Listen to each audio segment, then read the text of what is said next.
Okay. I know something.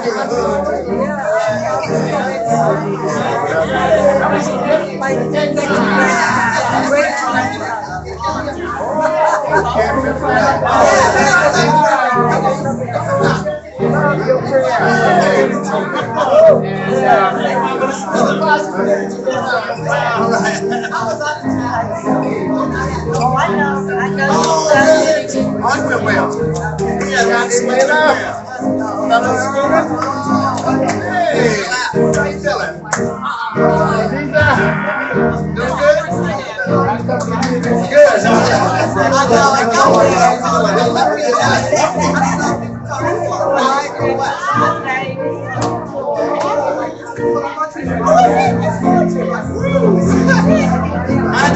I had to think of that.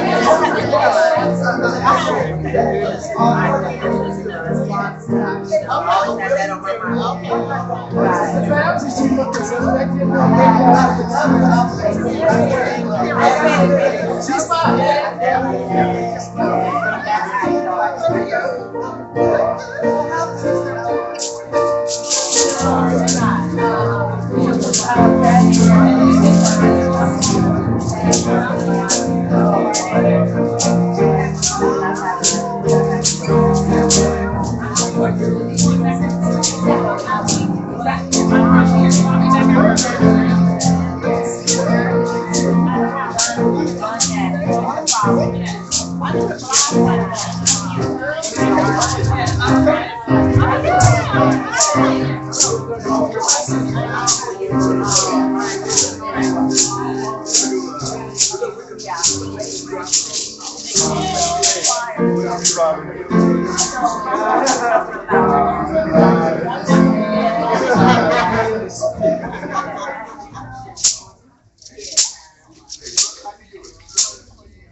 I'm looking forward to it.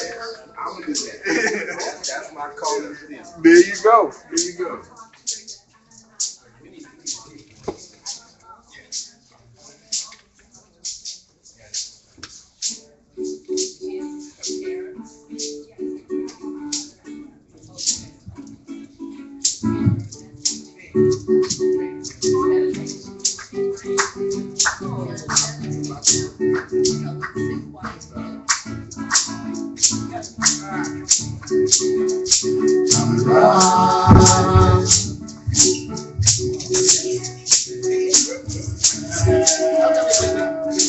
Start over. You're it on.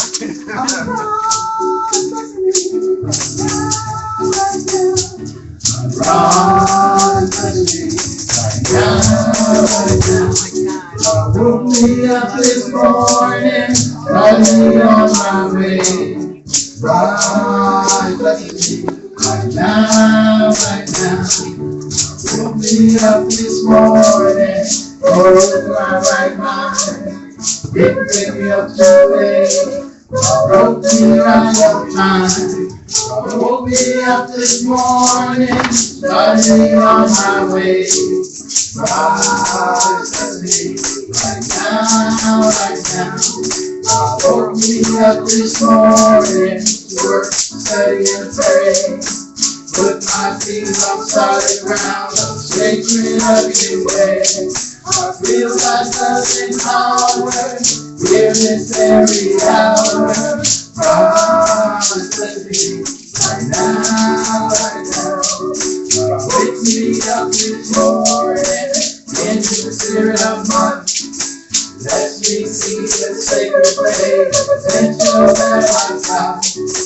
Vision of life, to bring up the satisfied. God, bless me right now, right now.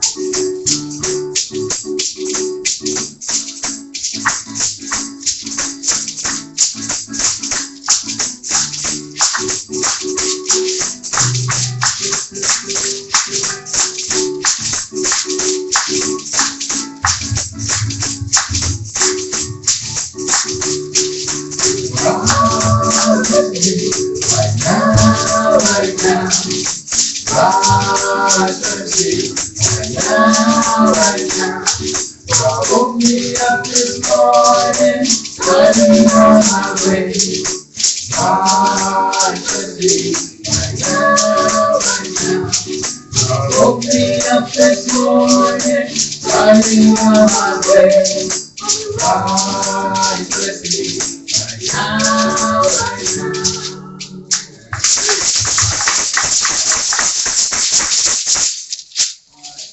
Second song. What is it? Which one? Every time. Every time. I do that. Every time. There we go. There we go. Boy, you know, this would be a great if I was able to reverse this and everybody sitting out there was actually up here and this was like the stone back.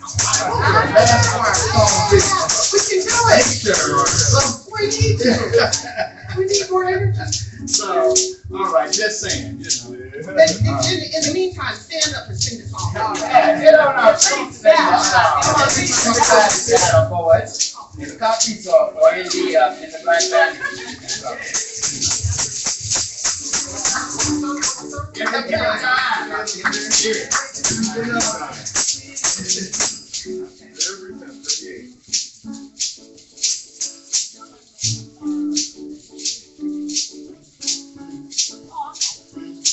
Got it?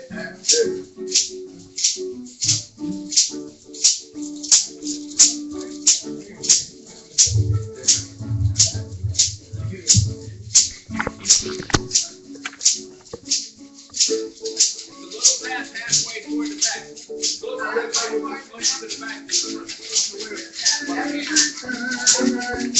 Feel the Spirit moving in my heart. I will pray every time I feel the Spirit moving in my heart. I will pray every time I feel the Spirit moving in my heart. I will pray every time I feel the Spirit moving in my heart. I will pray upon the mountain, I'm in my soul. I love His mountain, fire and smoke. All around me, so fine, things and praises, and I was mine. Every time I feel the Spirit moving in my heart, I will pray. Every time I feel the Spirit moving in my heart, I will pray. Now ever is being cold, can feel the body, but not my soul. But one thing on this track, to lay and right back. Every time I feel the Spirit moving in my heart, I will pray. Every time I feel the Spirit moving in my heart, I will pray.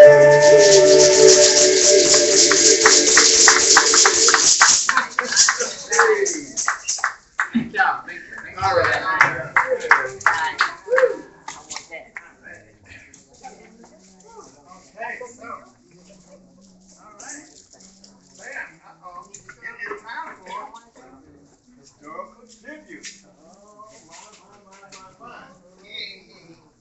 All right, greetings, we'll say.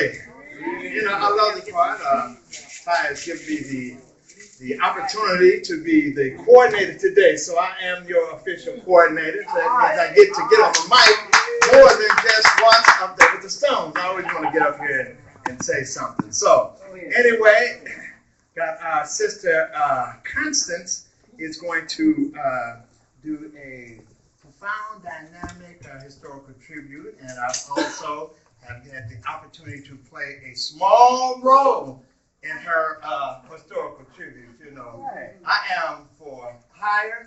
I work for meals. If you guys want me to help out with anything, then just let me know. Dinner, sandwiches. Anyway, I do. okay, you do. Good morning, Wose. Good morning. Family. Be nice to us today. And I need to get water.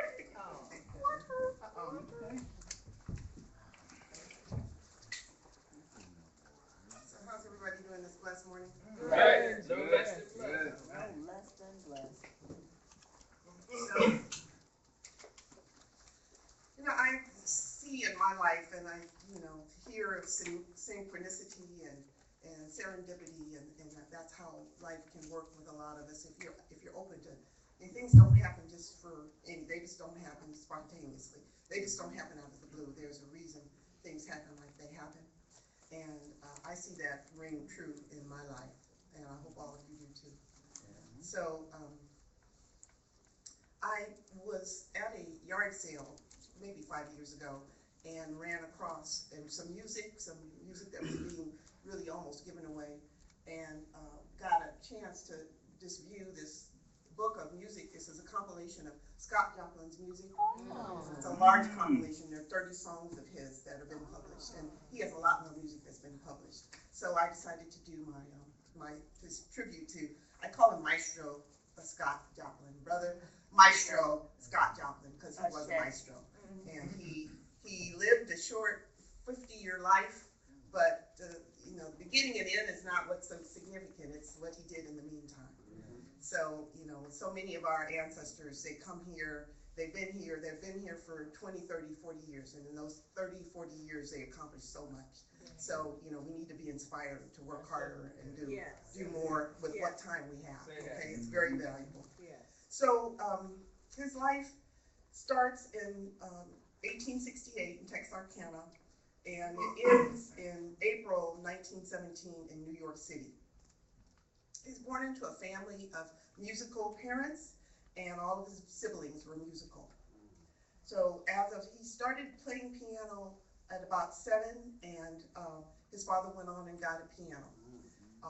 And a neighbor noticed, a German musician noticed that he had musical talent, and he went on and taught him, and maybe donated services to teach him, and didn't charge the parents, but that's not important.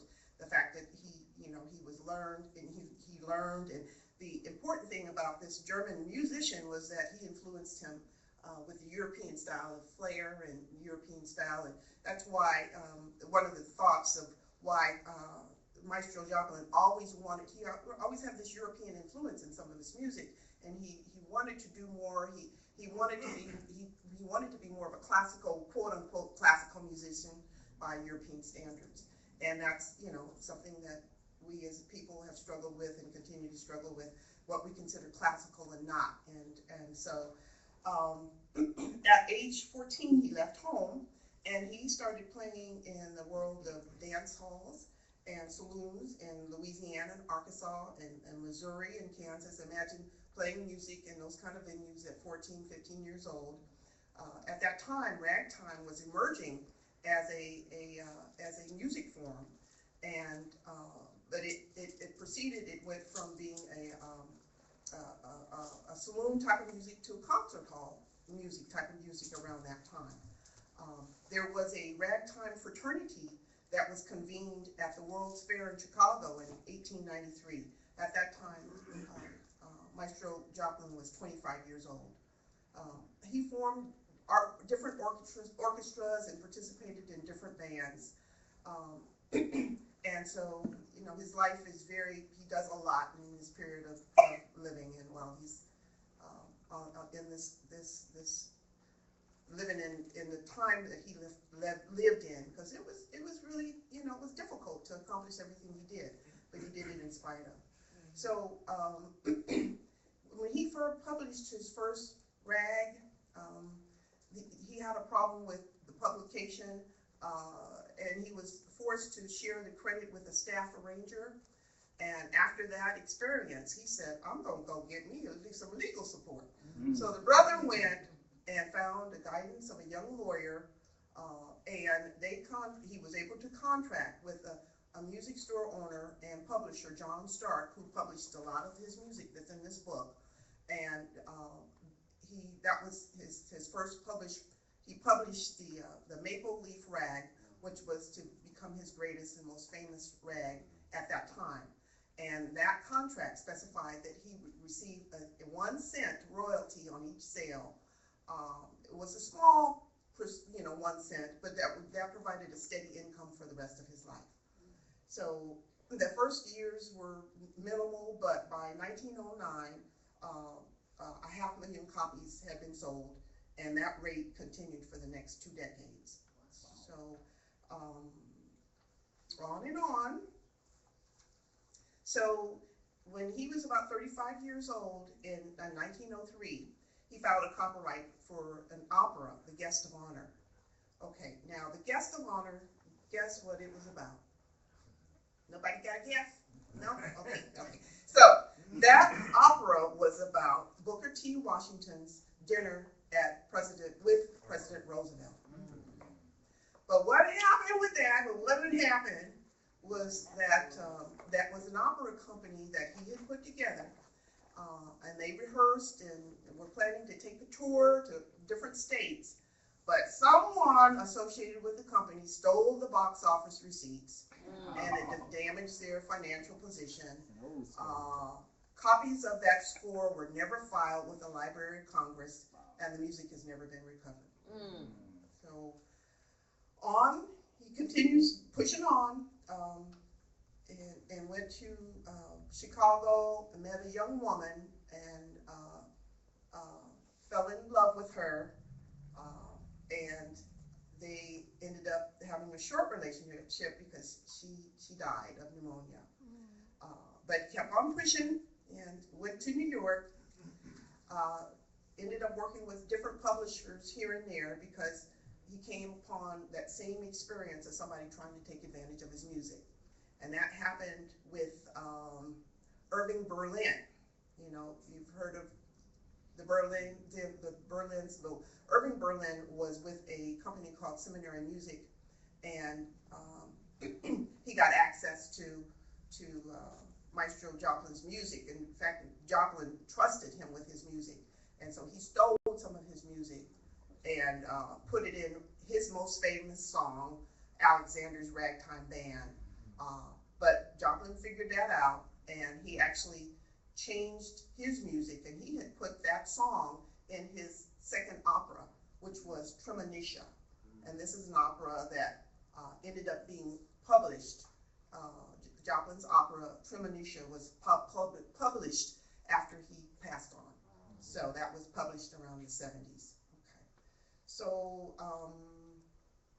just to say things that he did, his recognition, he gave a copy of his score of Tremonisha to the editor of the American Musician and Art Journal, and the magazine published a lengthy review of the score, declaring it to be the most American opera ever composed, as well as he ended up receiving, the Pulitzer Committee gave him a posthumous award for his contribution to American music.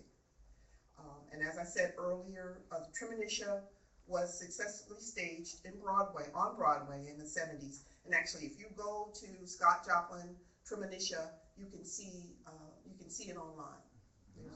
Yeah, you can see it. And in the 1940s, jazz musicians started to revitalize the same art form and include it in traditional jazz. And that revival peaked in the 70s, and around that time, since of the popularity of ragtime had come back, his music was used in the film The Sting. Everybody remembers the entertainer? Yes. So even though we don't hear much of ragtime, it's here, it's alive, and there's actually a Rose Leaf Ragtime Club in California, in Carson, California. and ragtime clubs throughout the U.S. and probably internationally too. And there's also a ragtime music festival in Sedalia, Missouri, every June 5th through 8th. And so at this time, as I was going through his music book, I saw a song that he had written the words and done the words and he'd done the music and the lyrics to, and it was kind of a sad song about his dear wife, his second wife that died, and I called my brother in Sydney Thursday afternoon and said, "Come sing this song for me, because I want to play it, and I can. This is about the easiest thing I can play in his music book because his music is challenging." And he agreed to come sing the song, so we're gonna do that song. That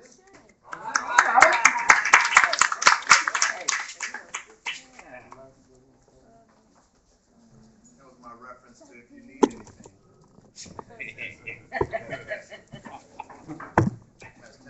I'll have it on second. Test, test. Oh, there we go.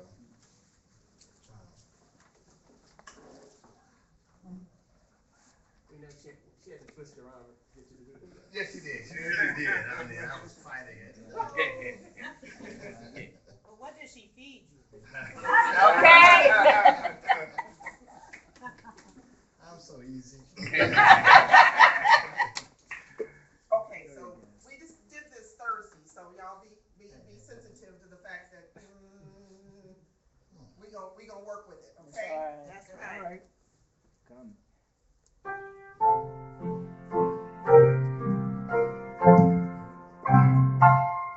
This life is very sad to me.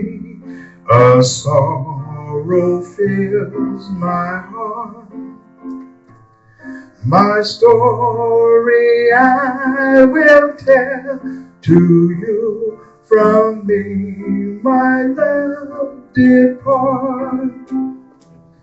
The village church bell sadly told the one I love had died. She was a treasure more than gold when she was by my side.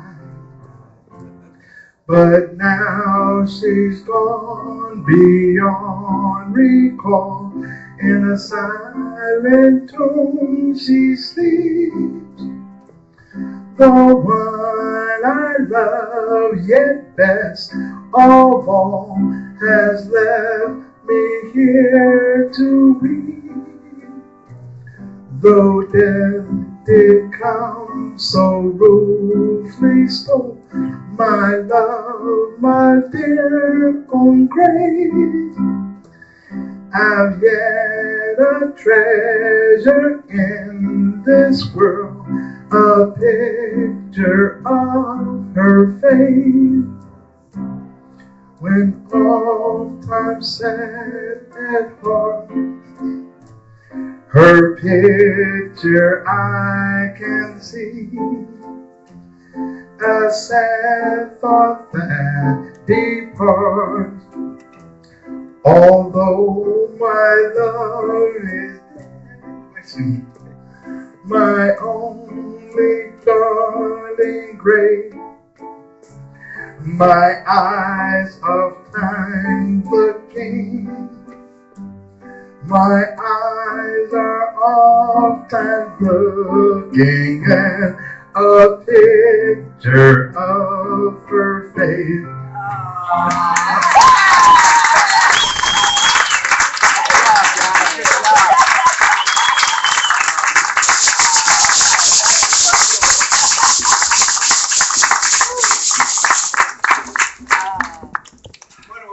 Good morning, Ty. Thank you, Sydney. One thing I know, ragtime is tough to play because you have to move your right hand back and forth, what they call syncopation. Scott Joplin was one of the best at doing it, and Sister Connie, you did an outstanding job.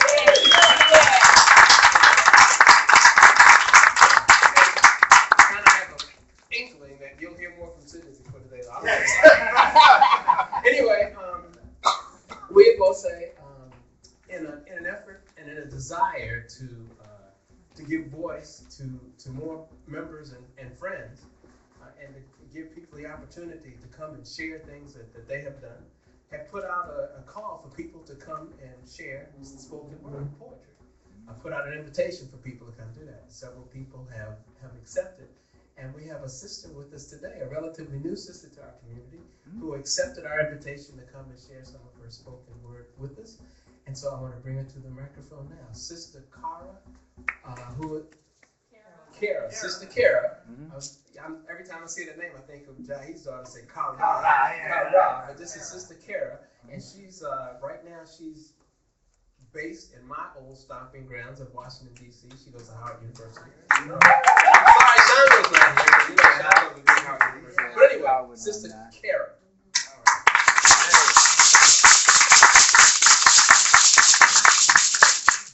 Greetings, Wose. Okay, so I am nervous. Don't be. You're with family here. Just be We comfortable. got you. We got you. Thank you. I appreciate that. So I want to know if it was okay. Can I talk a little bit before I do my Yes, poem? absolutely. Okay. So I have been writing poetry since I was like 11, but I have not performed it really ever. I've had it published before, but I've always said, well, I don't know if, my poetry is meant to be performed, but it's really just because I have stage fright. I'm always really nervous. My voice starts shaking, and I can't do it. But when I was given this, this opportunity to do it, I felt really comfortable here. So, I said, Let it's it my out. first time doing it. Let it out.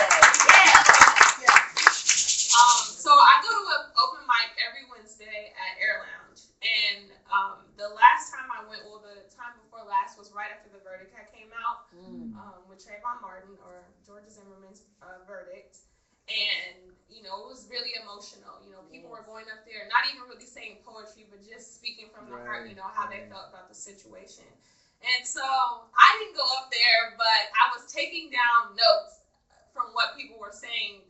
Just in case at the end, I just was like, well, let me get up and say something just to kind of address what other people were saying about the situation. So I might go up there this upcoming Wednesday to say it after I practice saying it here. Okay.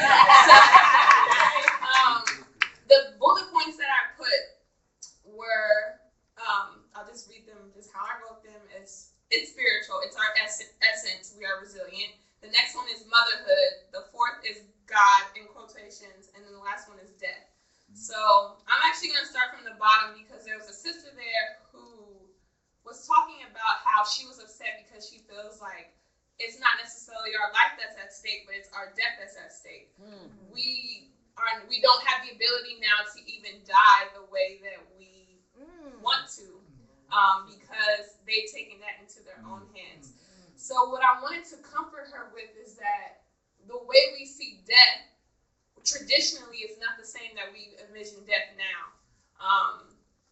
It's something that people fear. It's something that is seen as being, not really a pathway into our next life, or even, a rites of passage or so that everybody goes through. Is something that is a beautiful thing. And so if you think or believe that everything happens for reasons, the way these things happen, God is calling you home, or you have to go back into the ancestor world and do some work there, or for you to return and come back and do the work, death can never be taken from you. It's something that is always ours. It's something that is not a bad thing in any way that you go. It may seem bad for the people that are left here when they're losing people, but whenever you make that transition into the other side, it's a beautiful thing. And our ancient ancestors in Kemet, they firmly believed that. They were always affirming, I did this in my life, and when I get to the other side, may I be blessed. So it's important for us to hear that. This other brother got up there and was saying, that God, pretty much he was saying, if God is a good God, why does he let bad things happen? And that's the constant, people who are questioning spirituality and the Most High, that's an argument that they're always bringing up. Well, why do these bad things happen? And from my spiritual faith that I'm learning about the Yoruba tradition. And what's important in that tradition is that all things in existence are of God. And what we see as good or bad is always relative. There's things that are in existence. So there's things that are bad for good people, good for bad people. You know, it's not an either or, it's an and in both. You know, those things can exist mutually and it's still divine. Someone say that. Then another sister was talking about how she was really scared to become a mother in this world today because of what happened to Trayvon Martin. It could have been her kid or her future child that comes. So she was like, I don't even know if I want to have kids because of, you know, the world that I would bring them into. And for me, you know, I'm young, but motherhood is very important to me. You know, I can't wait to have the opportunity to become a mother. And I want her to know that it's one of the most important jobs. And no matter what's going on in the world, you got to do your duty. You know, and another sister I was happy got up who just found out she was pregnant. So she got up and was like, well, I want to tell you, you know, I'm pregnant. And I know that whatever I teach my kids, that's what we need. We need to produce these kids that are coming in to do the work, to bring in this spirit towards our liberation. Yeah. And so the last one I'll end with is it's spiritual. It's our essence. We are resilient. This trial that we're in this earthly experience, it's a spiritual thing, and it's not going to be solved if we don't consult our spirituality. And I've realized that in my everyday issues or things that I feel like I went through, it's always solved through spirit. And the things that we're going through as African people globally, it's a spiritual thing. It's our spirituality has been tampered with, it's been taken with us, and we have just been in chaos ever since. So once we get aligned again, we're resilient people, so you know we're not going to be gone, but we just have to get back in tune. So I just want to say that. So this is my poem. It's called "The Element of Surprise," and the title really comes from me not necessarily being shocked by the verdict, but how it's a funny thing for us to kind of step away from continuing to be shocked by what is happening to us, because, you know, this has been our reality for a long time. And we, you know, we have to stop being shocked, you know, and realize that this is the reality, so now what are we going to do? So, here's my poem. We love you. The way blue eyes see the surface of our melanized times does not surprise me. Mesmerized by what seems to be blurred color lines, takes time to divide, the divine tries to unite. Overshared systems of knowledge, no longer kept hostage by those divine to keep it, bursts chaos upon the sun's rise and frantically feeds the mutated who need it. And each time we question the difference, we fail to evoke spirits where they are most needed, leaving us confused by their secret that melanized life is incapable of being defined as mistreated. Are we simply living out our fate, flying right past the gate to our spiritual liberation, or in constant mediation between self and slumber, miscalculating the numbers it will take to actualize what some only wonder? Life is not meant to surprise the melanized, but to bring to skies the sun that lives under. Yeah.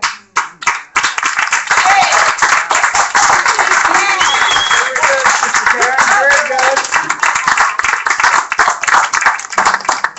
I just want to say that this baby has been with us since the beginning of the summer. She teaches and works with our summer school children every day since she's been here, and we are blessed to have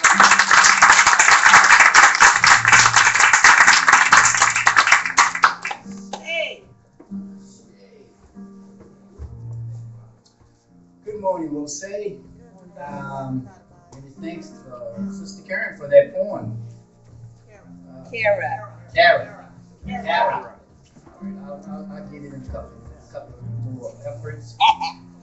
Beautiful poem, and you know, I find that I become optimistic when I see a young woman like this coming forward with knowledge and understanding that she has at this time, at this point in her life. You know, a lot of us come into broad understanding at different stages of our lives.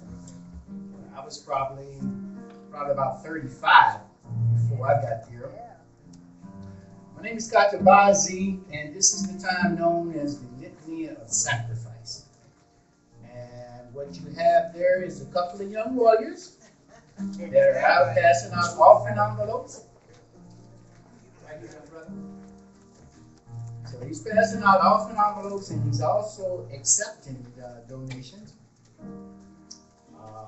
One of Brother Adafo's sons, and we're very pleased to have them with us today. I'm going to need someone to assist at the altar. The beautiful Sister Connie, one of our beautiful sisters here at the Wose community. And, you know, as I look out, I'm always optimistic, and I'm always just proud of Black people, especially Black women. When I see Black women in all of their different styles and their different fashion, and have that beauty to come through. This morning's inspirational reading is taken from the book of Amenemope of Lucia. It's on page 58, and there's a couple of books right there, Lucia. Page 58. That's from the book of Amenemope, but I will be reading the passage on page 60, passage number 6. Page 60? Page 60, yes. And that passage says, "Rejoice not over riches gained by robbery, nor mourn because of poverty. If archers in front advance too far, then their company abandons them. The boat of the covetous is abandoned in the mud, but the ship of the self-mastered man and woman sails with the wind. Pray then to God each day as the sun rises, saying, grant me prosperity and health, and God will give you all you need in life, and you will be safe from fear." So may the ancestors be praised with that reading. Here at the Wose community, we are a self-sufficient organization.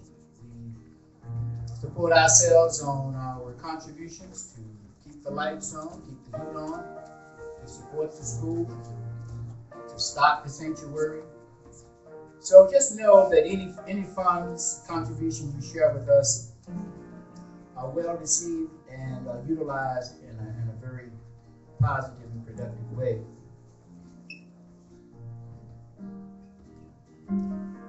Somewhere in the black binders, or there may be a copy of the Litany of Sacrifice. And we like to offer this sacrifice before the ancestors and before the Creator. Each time we come together to reaffirm our commitment to this place, to this idea, to this notion of Wose. And so can we please stand for the reading of the Litany of Sacrifice? While Sister Connie and two young warriors attend the altar. There's two parts to this litany. First part we read together, and then we have separate parts in the latter body of the litany. So let us all read together. Save us, O Holy One, by your name. Vindicate us by your might. Hear my prayer, divine protector. Listen to the words of my mouth. How can we repay, Holy One, for the gifts that have been given to us? We will lift up the cup of salvation and call upon the God of our ancestors. We will fulfill our vows to our Creator in the presence of all our people. Gladly we bring our sacrifices to you. We will praise your name, O Amen Ra, for it is good. Moja, unity. We shall strive to maintain unity in the family, community, nation, and race.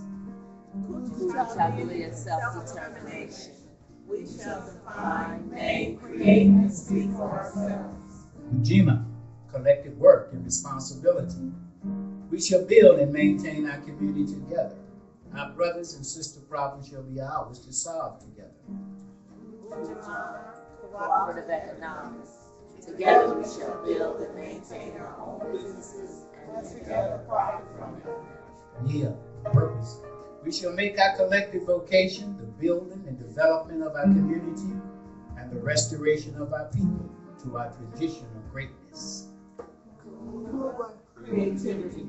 We shall do as much as we can in any way we can to leave our community more beautiful and beneficial than we inherited it. Let's read together. Iman, faith. We shall believe with all our hearts in our Creator, our people, and the righteousness and victory of our struggle. Amen. Thank you. Kneeling pads have been laid at the front of the altar. The candles of the Nguzo Saba are burning brightly, reflecting the principles of the Wose community. You may come forward to the altar for a moment of prayer, or you may assume a comfortable position that you see. I will take a few minutes, a few moments to bless these sacrifices, to bless these contributions. Brother Tamba and Brother Hassan, and Brother Sidney, Lady Lightly in the background, and Brother Sinaba adjust his camera. Oh, Holy One, we come again ever grateful for our lives, ever grateful for the opportunity to breathe the breath of life just one more time. Grateful for another opportunity to come here to the Wose community and to be amongst like-minded people, that we may recall, that we may remember the great works of our ancestors, that we may plan for our children, for our school, for our broader community, for our fellow brothers and sisters. Help us, O Holy One, to continue to be strong and faithful in this work of building community and restoring the people. Give us strength, O Holy One. O Holy One, we ask that you be with us throughout the remainder of this service.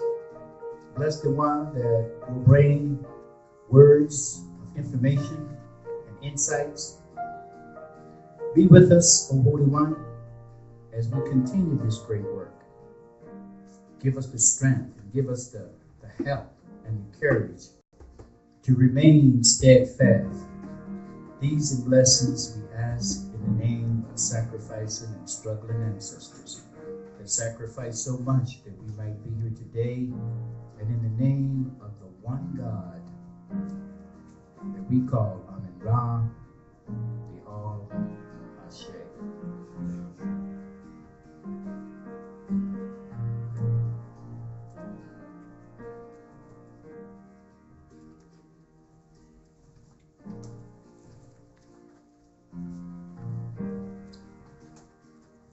And so I would say while Brother Manu makes some adjustments to his equipment, Brother Manu will be our speaker for the day. And it's a great blessing for those that perhaps you have not had a chance to hear Brother Manu and great wealth and the great wealth of information that he brings. And so we feel very pleased because it puts us right in the forefront of getting current information right from the horse's mouth. And as Brother Manu continues to set up, I'm going to step out of the way and let Brother Tayamba, Brother Hassan, and Sid do a song for you.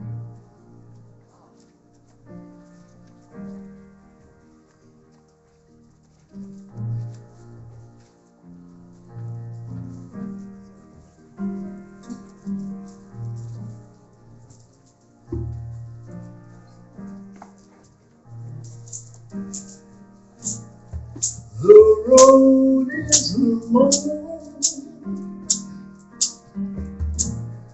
with many a winding turn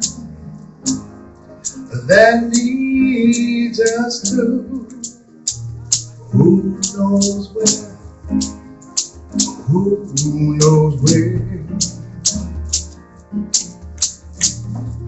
But I am strong. I'm strong enough to carry him. He ain't heavy.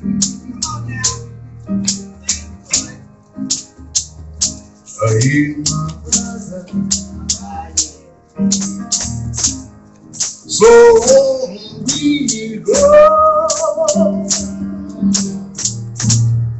His welfare is my concern. No burden on his feet to bear. We'll get there. Oh, I know he would not encumber me. He ain't heavy.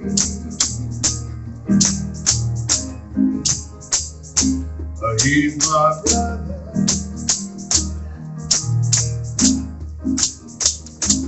If I'm laid on at all, I'm laid on with gladness. Everyone's heart isn't filled with gladness. Oh, Lord,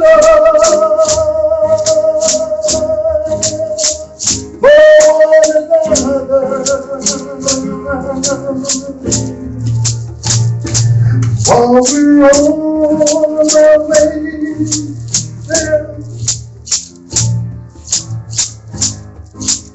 why not just share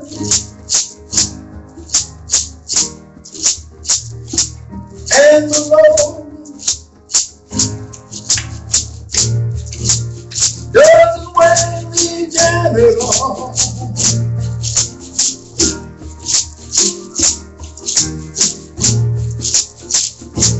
You my brother,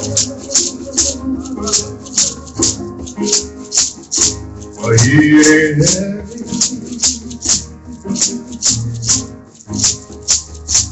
He's my brother.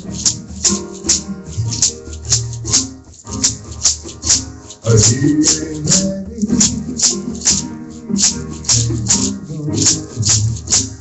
He's my brother.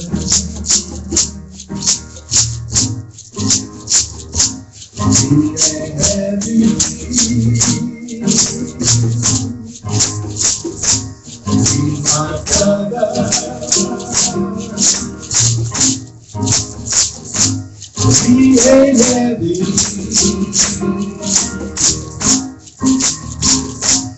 He's my brother. He ain't heavy. She's my sister.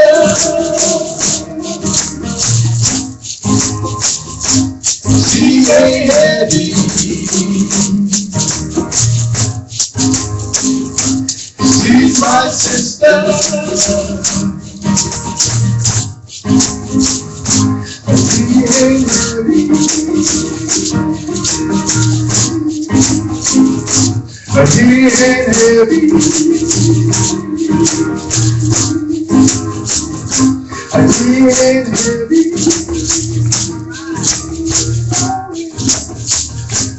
He ain't heavy.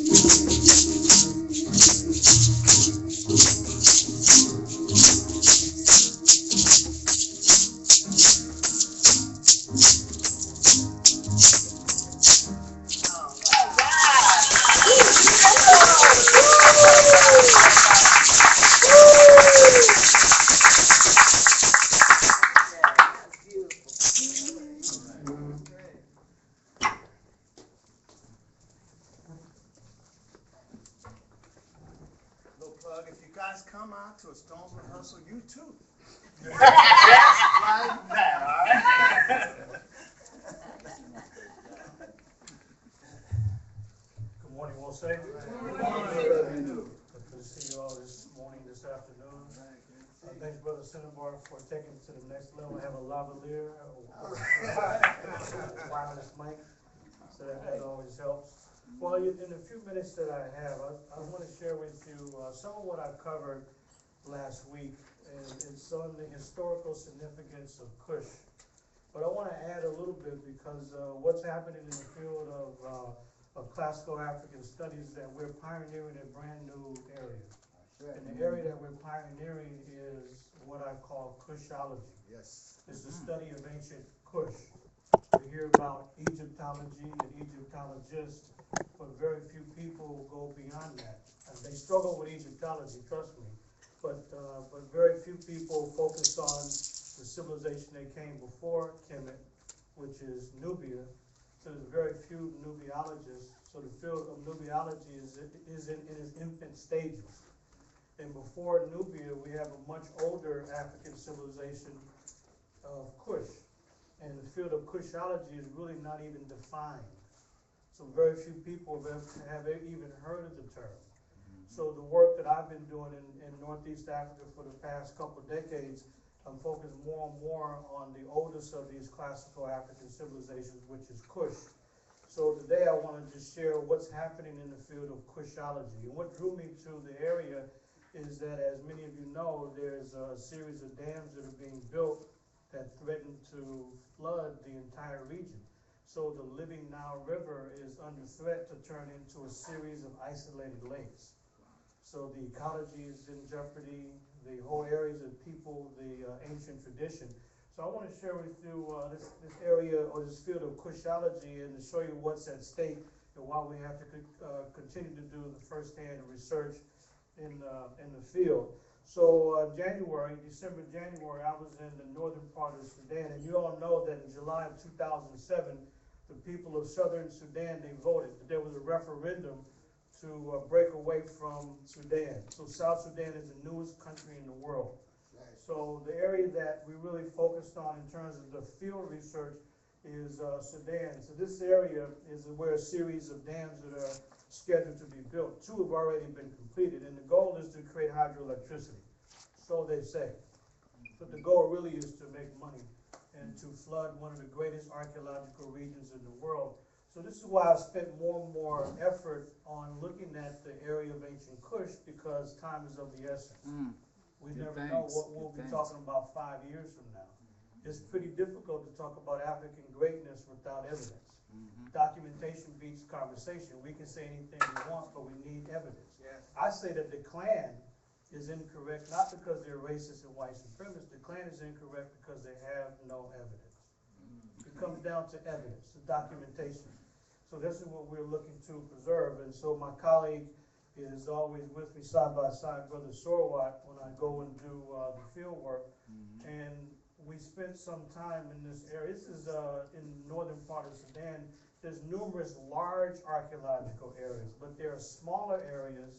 And not only are there smaller archaeological areas, there are areas that are not even known. There are literally thousands of archaeological sites that have not even been cataloged. There's been no excavation work whatsoever, and thousands have already been flooded. So the goal is to comb this area and reinterpret everything, because what has been told to us makes no logical sense whatsoever by Egyptologists from the U.S., from Australia, from Canada, and Europe. They really don't know what they're talking about. In fact, we agree on absolutely nothing. We agree on nothing. Whatever they say is left, we say is right. When they say down, we say up. Everything is completely different. So I want to share with you some of the area, particularly this area of Sandinga. It's pretty interesting.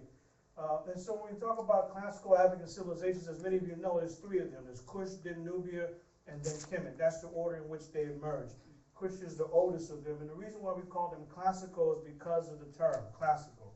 It means the highest rank, the highest value, anything that has permanent and lasting influence. That's what we mean by classical.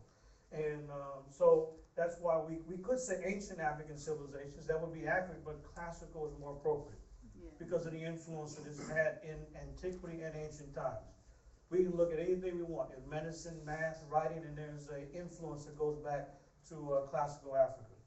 And so anyway, there's a lot that we know about Kush, but there's much more that we don't know. All we know is it goes back to the early Stone Age period, and the area that we were discussing is Northeast Africa, and across the Red Sea into Yemen and Saudi Arabia. That we can pretty comfortably document was a part of ancient Kush. So it's not only in the African continent, that was the base, but the civilization spread pretty widely. So it's the first established state on record. So when we say Kush is the oldest of the classical African civilizations, we mean advanced civilizations with tremendous monuments and writing and science. Kush is not the first civilization, the first of those small stature people that we call Mbuti, Ife, the San, the Khoi, the Twa, or people negatively call them the so-called pygmy. They're the first civilized people because they taught us what it meant to be human. They taught us what it meant to live in complete harmony with nature. How could they not be civilized? Civilization is a peaceful and harmonious relations among people and between people and their environment.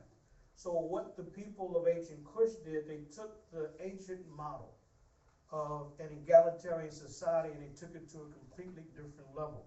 So Kush should not be described as the first civilization, it's the first advanced civilization. There's a difference. We can't call the small stature people uncivilized just because they didn't have a writing system. So what that they didn't build cities and buildings? So what that they didn't have an organized central government? There was complete egalitarianism among the small stature people. They didn't even have ranks among them. They didn't even have a chief. You talk about equality. There's no wife abuse among the small stature people, or husband abuse for that matter. There's no child abuse, and the great father, as they call it, was the forest itself.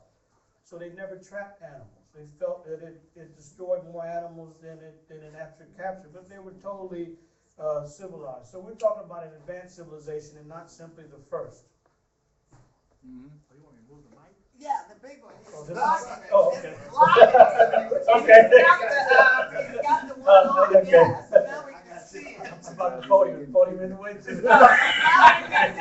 Yeah. Okay. All right, I appreciate it. Okay. I never know from your point of view, so I appreciate that. So anyway, there's different sources of evidence. I won't really cover these, but that's what I focus on as a first-hand researcher. But there's a lot of, so we always have to look at categories to know what the detailed approach should be in research. But here's the general outline of Kush, and all we can say is a general outline, is that we know it goes back into the Stone Age. And when I say Stone Age, I don't mean an age that's backward, because people have to really be careful. When people say modern, they mean to be, they mean to suggest better or more evolved. No, it does not. So we have to be careful. Modern is a loaded term. It just means more contemporary. It doesn't mean better or more evolved or anything else, because the further we go back, we see perfection. We see absolute perfection. Yes. So we shouldn't get caught up with the term stone age. It just means that they were working in stone. And you find that the best of the best stonemasons are in antiquity. There's people that shiver. You have actual stonemasons today that shiver when they try to analyze, let alone duplicate the greatness of the past. There's nobody that can duplicate or replicate the science of the pyramid. They may try, but one effort after another fails because they don't know how to work stone like ancient Africans. So we know that at least 70,000 years ago in this area of Kush, the heartland is ancient Sudan. And then there is a period where we have settlements and kingship at least 15,000 years ago. Then there's a dynastic period. Notice that some cases you can't give dates. And even when you see somebody giving a chronology, what's interesting is they always give nice round dates. You know why? Because they don't know. And from one so-called expert to another, they don't agree on any timeline. There's no dates that they agree on. So why do people play the date game? So it's better just to say general periods. And that's all we can do. It's not until we get closer to our time that we can give specific details, like the 25th, 26th dynasty. It's a little bit more defined. And people call that the Ethiopian dynasty or the Kushite dynasty. And then there's the Meroitic period. But these are only broad periods in the ancient history of Kush. Let me show you what is at stake here, what the mainstream Egyptologists have to say about the area. And they really are very confused. And I'll explain why people mention Ethiopia in conjunction with Kush. But the mainstream Egyptologists really have to be careful. Let me just point out a few of them and the confusion among these individuals. You have Egyptologists who come from Europe and America, and they go in and try to classify Nubia and Kush, and they're thoroughly confused. And so this field has been of Kushology is still in its infancy, but you have people who are trying to give input as if they know, and they don't know. They really don't. This book here, for example, Ancient Nubia, Egypt's Arrival in Africa, and that's one of the themes, is to show conflict between the people, the African people in Kemet in the north, and then up south, not down south, but up south with the Nubians and Kushites. So David O'Connor wrote a book, Ancient Nubia, but he's really describing in most of the book the people of Kush, to show you that he really doesn't know. And so, like for example, here's one of the statements he makes in his book. Show you this is total confusion. And he's one of the best by the way, in the mainstream category. He says this: Nubia and Nubian, for the periods covered in this book, refer only to the geographical locations, not to the ethnicity or language of the peoples involved. Nubia is a word of uncertain origin. So how can you call the people Nubian and it doesn't refer to their ethnicity or their language? What kind of logic is this? They're just making up terms just so they can go on and write a book and get grant funds and become a so-called expert. You mean this has nothing to do with the ethnicity or the language? Well, come on, let's be serious. This makes no sense at all. Just making up things as it goes along. Then he also says this: often the people or place involved is obscure to us. Now, the us, we're talking about the mainstream Egyptologists. They're not Nubiologists, and they're certainly not Kushologists. They don't know. He's saying this at the beginning of the book. Are the people named the entire Nubian nation, or those of a sub-region, or even a small village? Is the place all Nubia, part of it, or a single site?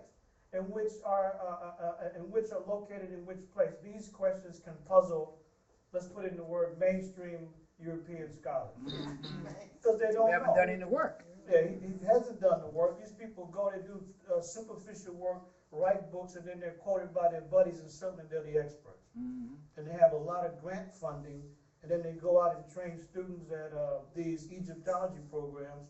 And next thing you know, you got people writing books and conducting research to mislead the public. And then you have maps like this. See this map here? According to the mainstream Egyptologists, all of this area is Nubia. This is absolutely preposterous. It makes no linguistic sense. It makes no cultural sense. It makes no archaeological sense. This area here is not all Nubia. Nubia was a place more concentrated in this area here. Nubia never spread south of this area at any time. And if you go to the area, the current day Nubians are in this area. The different Nubian dialects are in this area, but not to the south. This is the realm of Kush. It always has been, yes. So the place where they call Aswan, is that Nubia or Kush? That's part of, this is part of Nubia. Here's Aswan. So it is Nubia. Yes. So as we go up south, why up south? Because the mountains are in the south, so we're going downhill. So yes, so here's Aswan. Okay. And so this is where we can say right around this region is where the modern Nubians are today, and this is where they were in antiquity. So as we go up south, this is a Nubian region, but not south of this area. And the Sudan, The northern part of Sudan is Nubia. Yeah, just the extreme north, this area. All this area here has nothing to do with Nubia. And to show you the widespread ignorance, when I was doing field work about a year and a half ago, one of the brothers helping me, he's a naturopathic physician. And one night, I don't know what got into him, he said to me that all of the people of Sudan are descendants of Nubians. Now, I've heard a lot of foolish statements. It was the most silliest statement. I said, what? And he actually repeated it. He said, all of the people in Sudan are descendants of Nubians. I said, this is silly. The Dinka, the Nur, the Shilluk, the people from Dongola. There's no connection, there's no direct connection to Nubians. These are distinct ethnic groups. So he's animated about his position. I said, you know what? I'm the scholar here. I'm the researcher. So you let me do my work and you stay in your lane because you know not what you're talking about. So then it was kind of late. So the next morning he gets up. He said, brother, I thought about it. Yeah, you're right. The people are not descendants of Nubians. I said, where did you get this from anyway? His argument was that he's born in Sudan. It don't make any difference. I said, I'm from America. And a lot of people who live here know nothing about the history of the country. That don't mean something because you live here. I said, you stay in your lane and I'll do my work. So he recanted the next morning. I said, why were you so adamant about something that you've never studied? There's a guy in Sudan with this kind of nonsense. So it's not that the Nubians weren't influential, but they're overrated. Because Nubians are not the only group. There are dozens and dozens and dozens of authentic groups in Sudan. And by the way, those that broke off in the south, they have no connection to the Nubians. The Sudanese. In Sudan, yes. Yeah. So these are indigenous Africans that have a different lineage. Right. What A was his different lineage. response to why he was so adamant? Where had he got that from? Just some wild thought. He really had no. Just pulled it out. Yeah, just pulled it out just to argue. Just to argue. I said, man, this is silly. This Can I is silly. ask a quick question? Yes. So those people there from the Sudan, the Yes. northern part, they look the same as the people from Aswan though, don't they? They Well, look this the same. this whole area, yes, this area from Aswan. So this is So Egypt. they're not the same though. They speak different dialects. They speak different They do Nubian look the same. dialects, and so there's a much broader Nubian family. It's like we're family. But if you trace your lineage, it's going to go in different directions. But ultimately, we have one common African ancestor. Same thing. These people are proud of their particular dialect, and and there's some similarities, but there's differences. There's similarities among us, but there's also differences as well. So anyway, and this is a common map. I know you can't see the details, but down here it says the kingdom of Napata and Meroe in Upper Nubia. So this is the southern part. Upper Nubia, in parentheses, Kush. So now to try to make sense of this, mainstream, they just merged the two terms, Nubia, Kush. In fact, many of them say that all the terms are synonymous. Nubia, Kush, Tasseti, Meroe, they all mean Nubia. This is a way to get around not knowing. So anyway, one of the most influential persons that has misled the public is George Reisner. George Reisner conducted field research for a quarter century, beginning in the early 1900s. And George Reisner, as you can see, a professor of Egyptology at Harvard. He did extensive research for Harvard and the Boston Museum of Fine Arts. And he's the one that classified many of the periods and the artifacts from Kush, Nubia, and Kemet. In fact, the collection in Cairo, the Egyptian Museum in Cairo, categorized by George Reisner. Now, George Reisner went into the area looking for a white queen. He was diligently looking for a white queen. He was a little bit upset that he didn't find one. But George Reisner, in his reports, are absolutely outrageous. They have nothing to do with what he found. His reports have more to do with what he expected to find. So he's looking for some white queen with blonde hair and dead white skin. This is silly. And he was, of course, unsuccessful. But George Reisner has misled mainstream Egyptologists because he's the one that's one of the great pioneers in their field. And Reisner, to show you how crazy some of the conclusions are, in the 18th dynasty, 19th dynasty in Kemet, there's a term that emerges, and they call him the viceroy. Viceroy is like a governor, a high-level governor who's just under the pharaoh, the Per'ah, which means great house. And right under the pharaoh, the next title under the pharaoh is this title here. And it's in the 18th and 19th dynasty. So what does this say? Of course, people call it the viceroy, but that's not exactly what it says. So here's the glyphs in Medu Neter. So we have Sa Nisu in Kush, and translates king, son of Kush. This has nothing to do with Nubia. There's nothing to do. Now, one of the things I would say is that the oldest of these civilizations is Kush, and Nubia emerged in the in the northern, in the southern part of Kush, Nubia emerged much, much later in the area that I showed you. Then after Nubia, Kemet emerges. So there's some connection there, but nevertheless, this title only refers to Kush. But then you look it up and the people consistently, how can someone translate this as Nubia when it says Kush? It's totally illogical. It's completely illogical. So George Reisner claimed that those with the title of viceroy, these were governors from Nubia. What? How can these be governors from Nubia when the text says, etched in stone? There's no misinterpretation, etched in stone. And written on papyrus, it says the son Nisu in Kush, the king's son of Kush.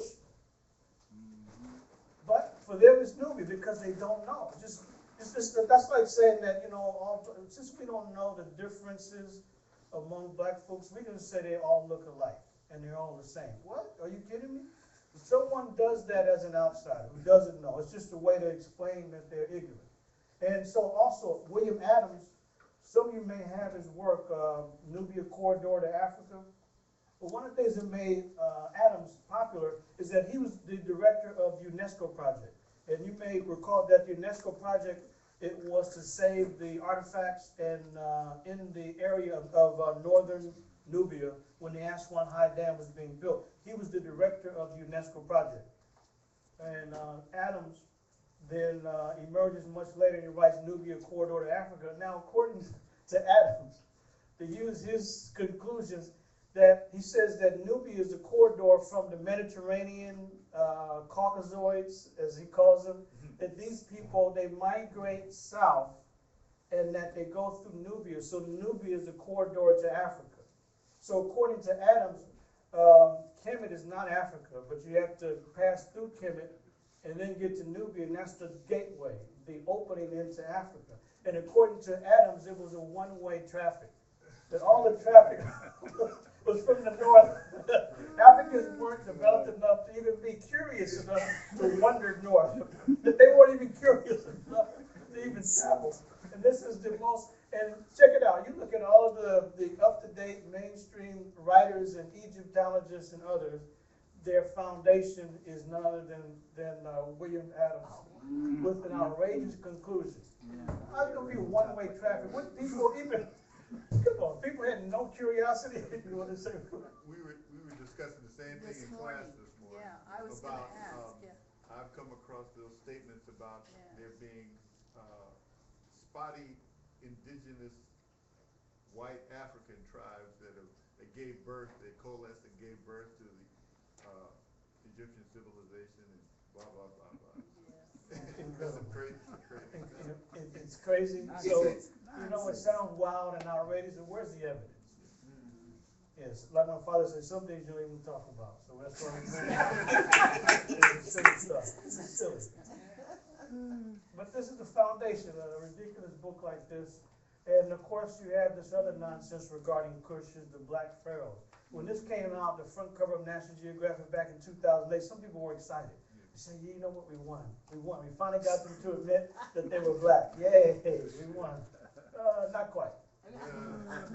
Not quite. Look at the subtitle, Conquerors of Ancient Egypt. They're always showing that the people in the south were at conflict with the non-Africans to the north, and that those in the south were nothing more than imitators.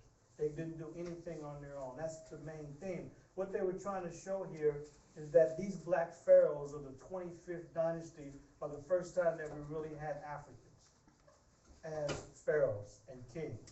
So in other words, the first 24 dynasties were non-Africans. That's their theme.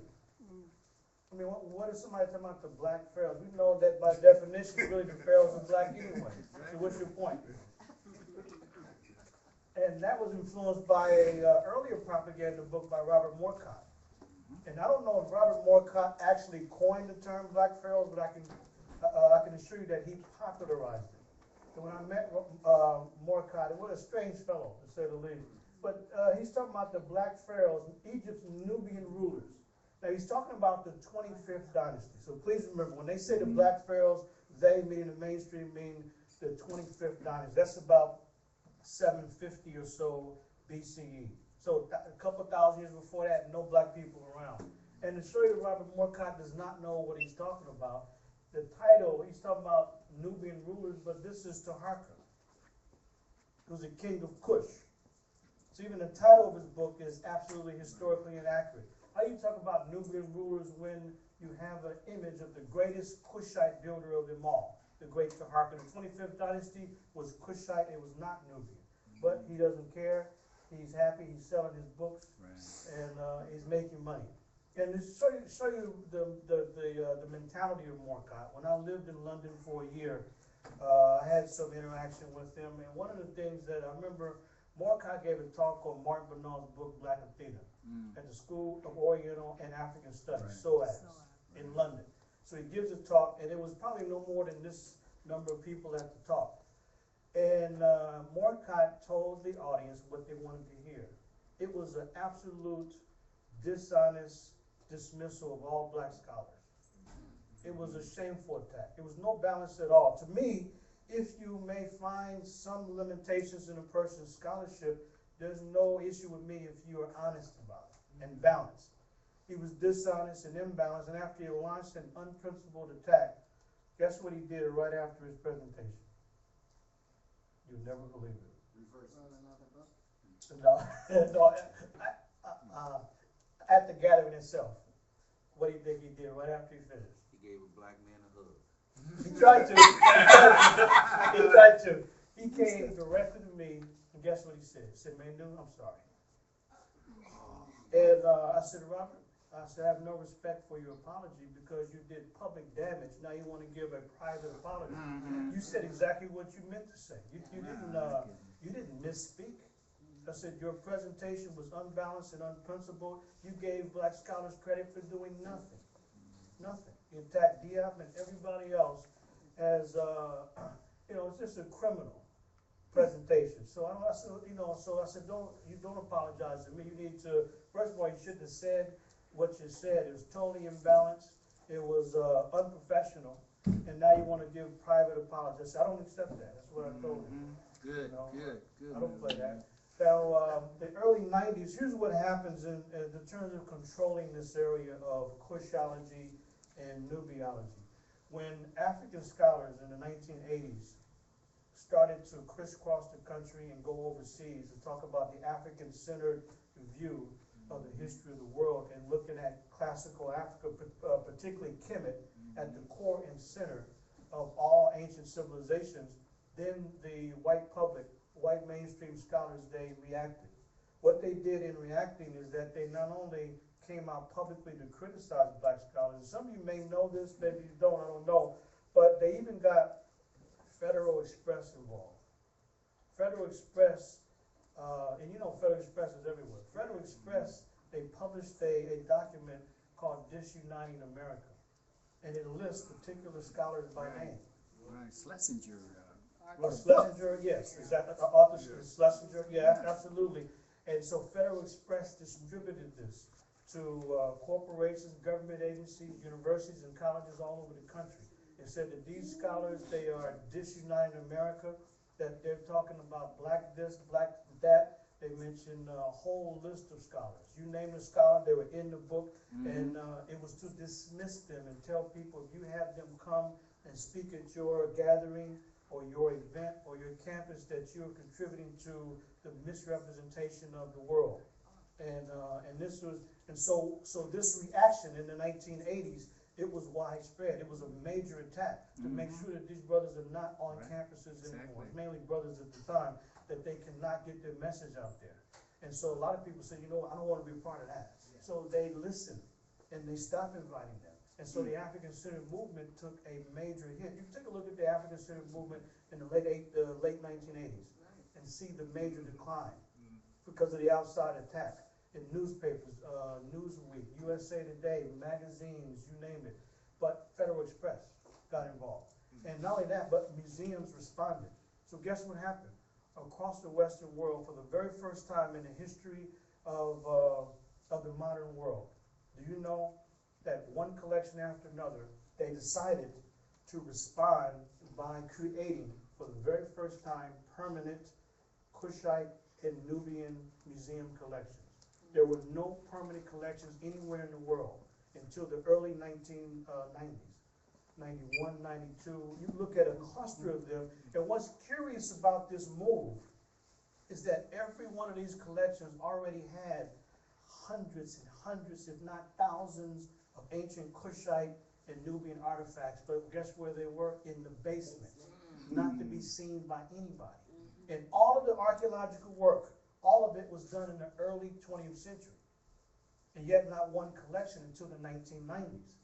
So why did these collections emerge all of a sudden? Like Timothy Kendall said at the Boston collection. You know what he said? This is the only person I heard to say this publicly. Timothy Kendall said, who's a mainstream Egyptologist, said the reason why we created our permanent collection here in Boston, he said it was a response to the Afrocentric movement. Wow. So it's not about scholarship, it's about politics.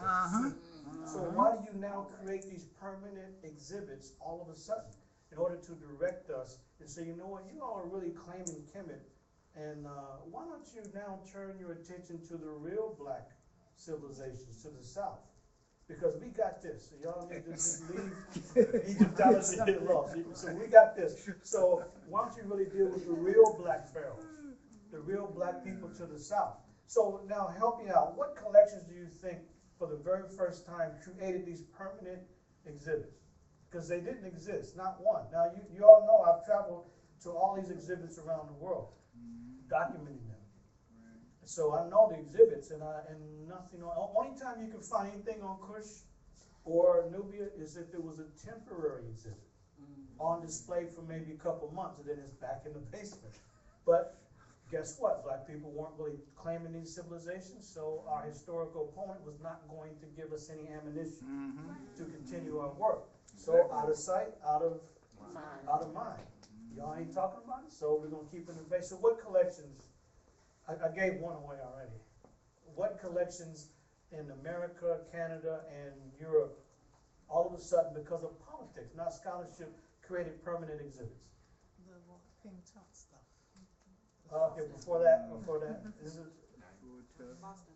okay. Boston Museum of Fine Arts. That's one. Now they have a permanent collection. Boston. Where else? DC, Smithsonian. Oh, Smithsonian. Okay, Grove City. It's the Smithsonian permanent collection. 1990s and later, none before. That's two. We need at least five. Okay, very good. The Oriental Institute Museum. Notice the name. The Oriental Institute Museum at the University of Chicago. Yes, that's three. We need at least two more. New York Metropolitan. Okay, that's a good try. They don't have one. Yeah, that's a good try. Matter of fact, the Met is the largest in the entire country with artifacts from Kemet. So we got three, Kush and Nubia. You in Southern California? No, The no. Museum of African No, that's all kind of contemporary. The British Museum has No, we got, okay, there's one in Canada, there's one in London. Right. Which one in London? The Because British they got a bunch Museum. of them. The British Museum, that's four, so we need one more. How about San Francisco de Young Museum? They only have a small, tiny They got a collection little on Kemet. tiny- Right. But so if you get a chance to go to Toronto, the Royal Ontario Museum, they call it the ROM, the Royal Ontario Museum. And there's many more. But that's five, so that's good enough. So we passed the test. But this is the first time this permanent collection. And guess what? These collections, there's no new research. There's no new discovery. This is all old stuff from the early 20th century. But Timothy Kendall said it exactly the way it was. I didn't need to hear it from him because I saw what it was about. It was a political move to say, you know what, you need to deal with the black pharaohs and stop all this nonsense. That was their main position. That's really what it was. And so that's why they emerged in the 1990s in order to try to control the field. As a matter of fact, not only do we want you to deal with the black pharaohs, here's what we want you to think. We want you to think that they didn't contribute anything, that they emerged quite late in the 25th dynasty, and everything they knew, they got it from the non-Africans in the north. That's what we want you all to understand. So these are the real black pharaohs. Turn your attention there. And so these powerful rulers were creating many different pyramid sites, temple sites, tomb sites, the whole area of Sudan full of them. Not only the sites we can see, but there are sites that have not been excavated.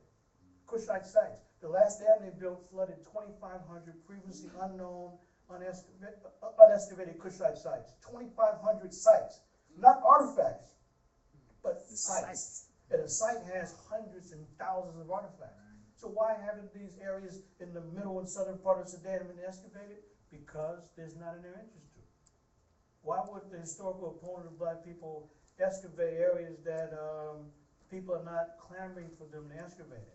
In fact, we don't need to rely on them. We can do the work ourselves. So for them, because look, there's nothing good that's going to be found that's going to help your case. There are cases that Africans to the south didn't do anything. Anything that will be found will contradict that. So why would someone want to go to the south and excavate? So these are rulers of the 25th and 26th dynasty. These are Kushites, and this is a cachette of statues that were found a few years ago by Charles Bonnet and his group from Switzerland. Anyway, so you got the Boston collection. That's where you have to go these days. A lot of theft, stealing queens, Kushite rulers, columns from temples, coffins or coffin. Got whole areas now, permanent collections. And now here's another thing that is interesting now, and I just really discovered when I was in Sudan in December. Now I find out that, I didn't know this, I really didn't. Now there's a move. I mean, I know why archaeologists do what they do, but I didn't know now there's a mad rush, because this is brand new, by the way. There's a mad rush for people to become the quintessential archaeologist, the one that made the major discovery. Archaeologists are always looking for the next big find. This is why in the Valley of the Kings, there's people that are searching for the next tomb in the Valley of the Kings. The last tomb found was the tomb of who? Who's the famous boy king? Tutankhamun. Kings Valley tomb number 62. That was found in 1922. That's the last tomb that was found. So there was a shaft found a few years ago, and people automatically said, we're going to call this KB 63. This is the next discovery of the tomb. Not quite. No burial found there, no writing, nothing. So it was a storage shaft for the priest. So how can you call it KB 63? It's not a tomb. It's a shaft. And then there's some people have moved ahead and they have a website, KB 64. Why? Because guess what? It will make their career. One discovery like that will make their career. Financially, they're set, if they can prove it. But there are no tombs. But that's in Kemet, looking for the next tomb. In Sudan, the game is to find the next pyramid field. Before we went out in the field in December of last year, a few months ago, my colleague and I sat in a lecture by Derek Wellesby, and his title was The Pyramids of Kush at the Greek Athletic Club. And I said, brother, look, I know we're going out in the field in the morning, and we got to get out really early, but I got to go to this. Even if I got to catch a cab to find a way back to the house, I got to go see this because of the title of his talk. And Derek Wellesby now, from the British Museum, is supposedly some leading archaeologist. I'm not going to call him a Nubiologist or Kushologist, but this man has written the books and people study his works, and I heard one of the most arrogant presentations imaginable.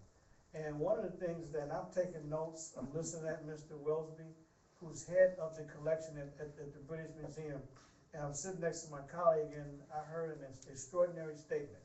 He said that there were hundreds of pyramids at a place called Sadinga. I looked at my colleague and said, what did he say? Hundreds of pyramids at a place called Sadinga in Sudan? I said, brother, so I'm whispering to my colleague, this is silly. This is absolutely impossible because there's only 223 in the entire country. And we know different pyramid fields that have dozens and dozens of pyramids at different sites. And Sadinga, I said, this is absolutely impossible. So it just so happened that the next day, about a day and a half later, the first stop was at Sadinga. So we get to Sadinga, so okay, brother, look around. Show me one pyramid. No pyramids in Sadinga. So afterwards, I contact Mr. Wellesby, and yeah, matter of fact, this is the email. I contact him, and then it's kind of interesting how things work. One of the students at Contra Costa College where I teach, he came to my office one day. He said, "Professor, I enjoyed your talk." He came to a talk we did at Merritt College some months ago. And he said that, "Did you see the news about pyramids somewhere in Sudan?" I said, "No, I didn't hear that." So he said, "Yeah." So then he comes to my office and said, "Show me where the news story." So he goes to YouTube and looked at a story. And the story said that there were 35 pyramids found in Sardinia.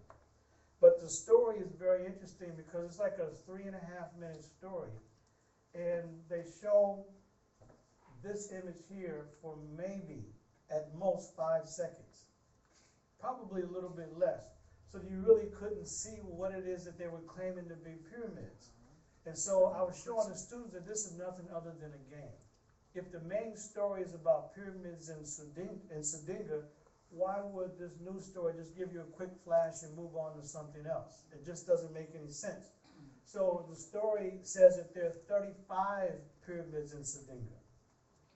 But Wellesby said there were hundreds. And by the way, these are not pyramids. These are tombs. And so we walked all around, and trust me, I've been doing work in the field long enough to know the difference between a regular tomb and a pyramid. You don't have to guess about a pyramid. As a matter of fact, a pyramid is always linked to a pyramid complex with interrelated buildings. No such thing as Sardinia. Matter of fact, let me show you. So let me show you what Mr. Wellesby wrote back. And by the way, here's Khartoum, the capital, and here's Sardinia. So it's in the northern area. No pyramids in the north.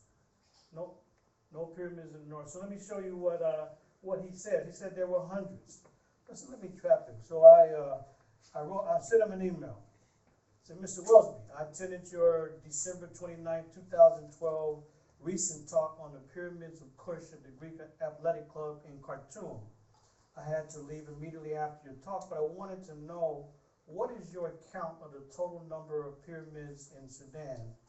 And also asked him, how many pyramids did you say are located in Sardinia? That's my main point. I'm trying to copy on his writing. Yeah, I'm trying to set him up. So he responds.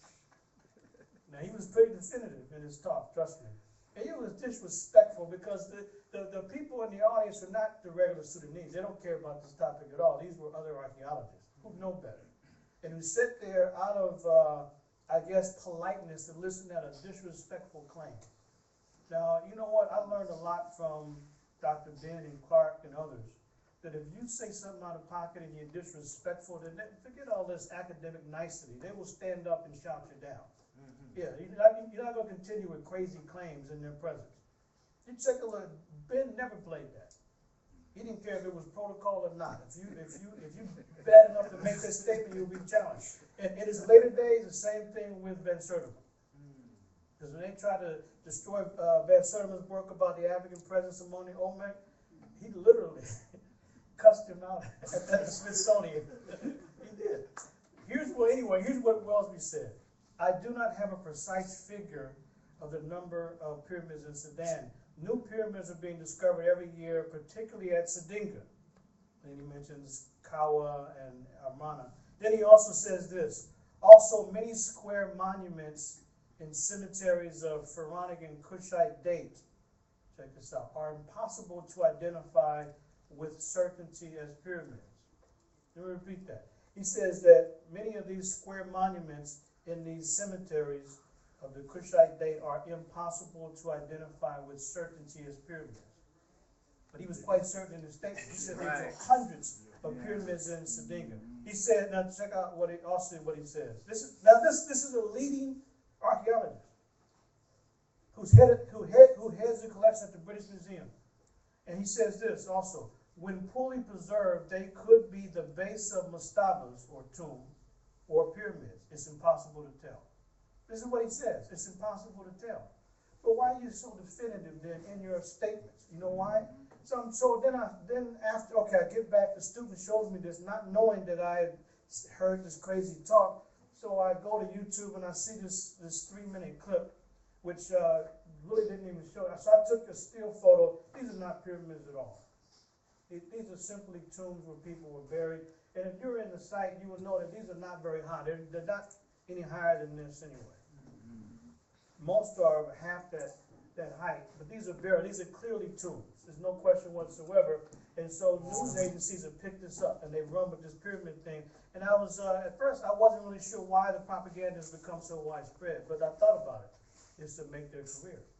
Trust me, if somebody can find the next pyramid field in Sudan, their career is set. Financially. It's completely set. So anyway, that's what we're dealing with. Men just making up wild stories about pyramids. So my buddy, every place we went, we were making a joke about pyramids in Sudan.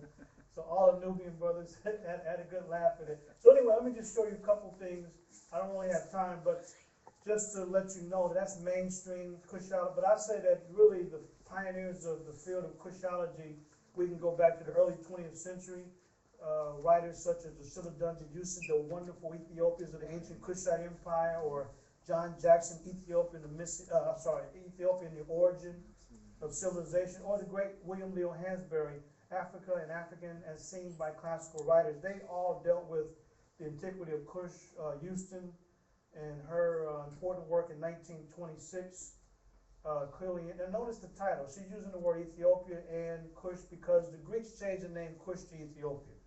That's the Greek name. That's the name that's being used today. So anyway, I covered all in deep detail last week, but I just wanted to show you some of the pioneers, such as Houston and her work, and then there's John Jackson and his important book, Ethiopia and the Origin of. And when they say Ethiopia, they all mean Kush. The Greeks changed the name from Kush to Ethiopia. Ethiopia means burnt face, black face, or kissed by the sun. That's literally what Ethiopia means, or Ethiopians. The Greeks were struck by skin color. And so they changed it. And then William Leo Hansberry, pioneer in the area of really Kushology, which he himself even called it Ethiopia, but it's not really Ethiopia, it's ancient Kush. And so you got, and what they were going by is ancient Greek writers and other evidence. And here's the thing that we should know, is that the Hebrew Bible is translated in the Greek, but the Hebrew used Kush with a K or a C, Kush or Kushite, and it became Ethiopia or Ethiopian, and then later it appears in English as Ethiopia or Ethiopian, dropping the A, and it means a man with a sunburnt or black face, literally. And so anyway, that's how Kush became Ethiopia. It's a Greek corruption there. And anyway, so then many of the Greeks, they not only talk about the extent of the Kushite Empire being across the Red Sea into the so-called Middle East, but they had the highest respect for the Kushites. So I won't go into the details here, but either Homer, Herodotus, they talk about the contributions of the Kushites. We're talking about Greeks, ancient Greeks. This is the ancient model. Nobody challenged the ancient model to the Aryans in Germany overturned the ancient model with the Aryan model in the 1780s, 1790s, up into the 1820s. That's the period when the world was turned upside down by racists from the University of Göttingen in Germany. These are the people that rewrote the history of the world with no evidence. And that's what we face with now. But if we go back to the Greek writers, they all talked about the contributions from the people of Kush, or what they called Ethiopia. Deodorus, you can mention a long list of these individuals. Chester Williams, as we know here, the great pioneer. This is his map of the Kushite Empire, or when you see Ethiopian, keep in mind it's Kushite. Notice that Nubia is in the southern part and Kemet is in the northern part. To me, he had one of the best understandings. So for my work, I use a lot of the work of Chancellor Williams and sort of Houston, the linguistic evidence, archaeological evidence. So all of this is ancient Kush. So we'll read it. And by the way, you've got to use our map because there are no accurate maps of Nubia Kush anywhere. They don't exist. In academia, online, you're not going to find it. So anyway, that's why we're pioneering the field. There's a lot more work to be done. So I just want to introduce you to the topic. There's a lot more to say, but I think that's good enough for now. So hold up.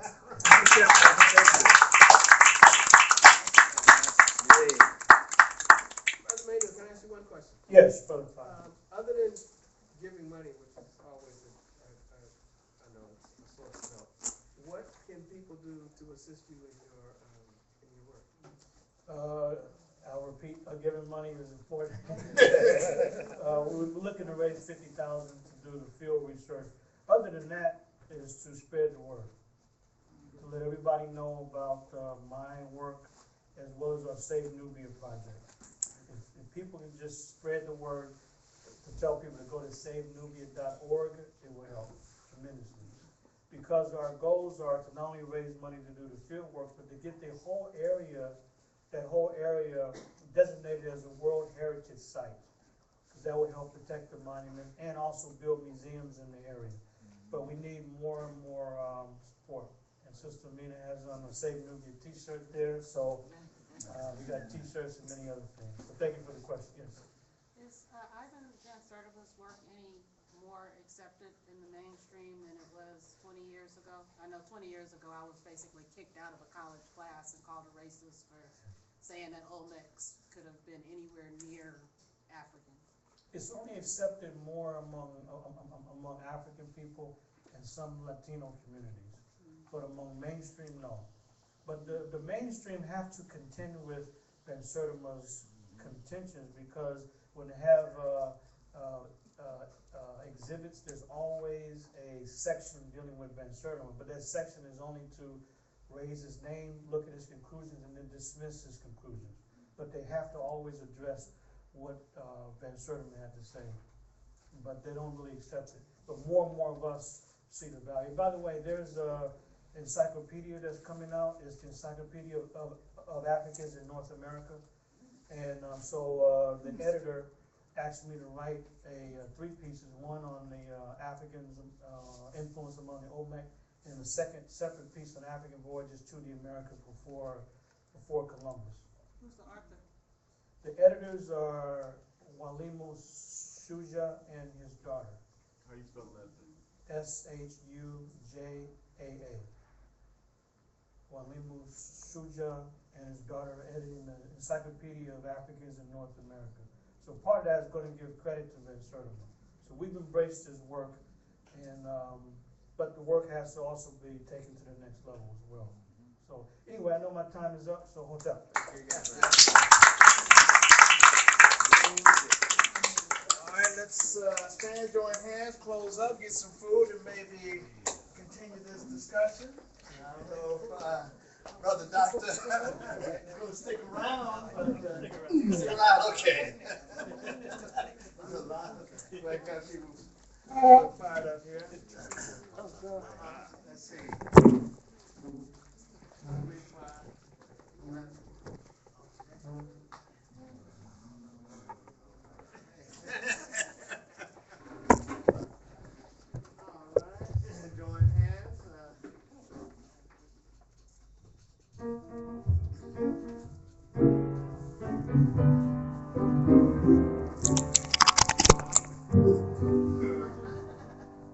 Lift every voice and sing, till earth and heaven ring with the harmony of liberty. Let our rejoicing rise high as the listening skies. Let it resound loud as the roaring sea. Sing a song full of the faith that the dark past has taught us. Sing a song full of the hope that the present has brought us. Facing the rising sun of our new day begun. Let us march on till victory is won. Now and forevermore, let us all say, no, what do we do? One people. One people. One faith. One aim. One destiny. One destiny. How about that? One God. Let's call the name of that God.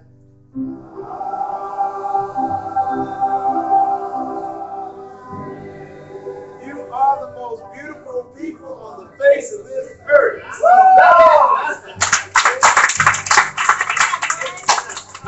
Yes. Y'all know I just came from New York, and I also traveled to Virginia to go to my Khaleesi's house. Lord, you talking about waiting to exhale? Get there and you will exhale. But he sends his love and his blessings and his greetings, and I guess we sent him a plant or something.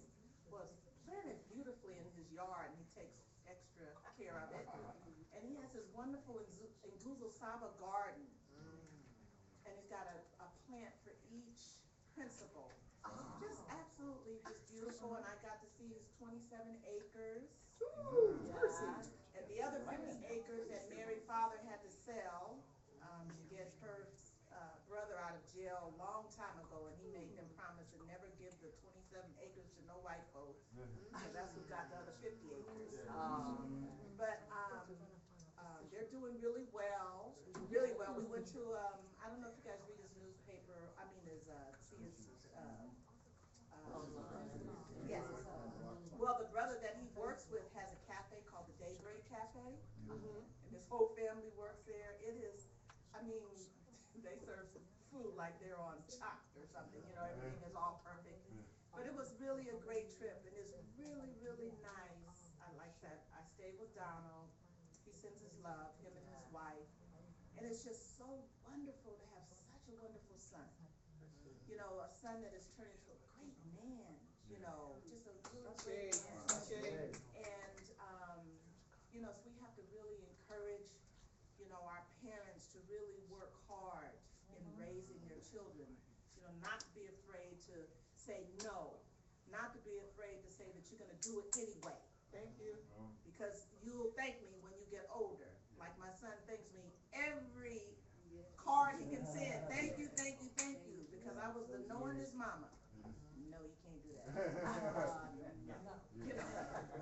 I pray that that's true. I'm looking forward to that day. Have a plan and work the plan, and then the plan will manifest itself. But it was a fabulous trip. Anybody, Donald says, anybody that wants to come to New York has got to contact him, because it's very expensive to stay in New York. He has 3 bedrooms, a full finished basement. He said, don't make sense for people to pay for a hotel.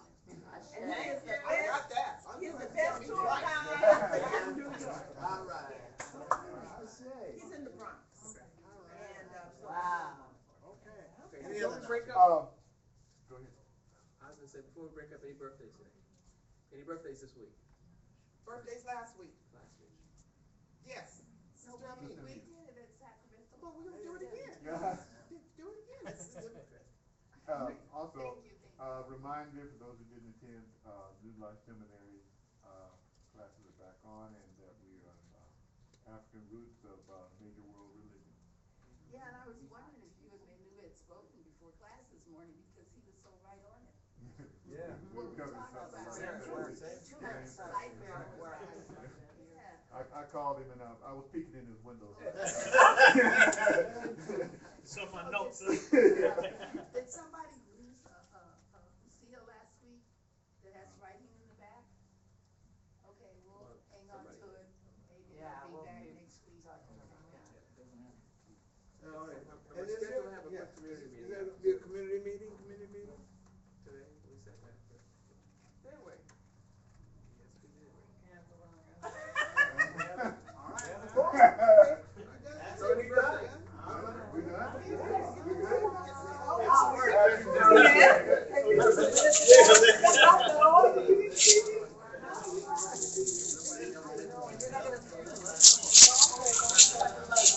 All right, you streamers. Love you. See you soon.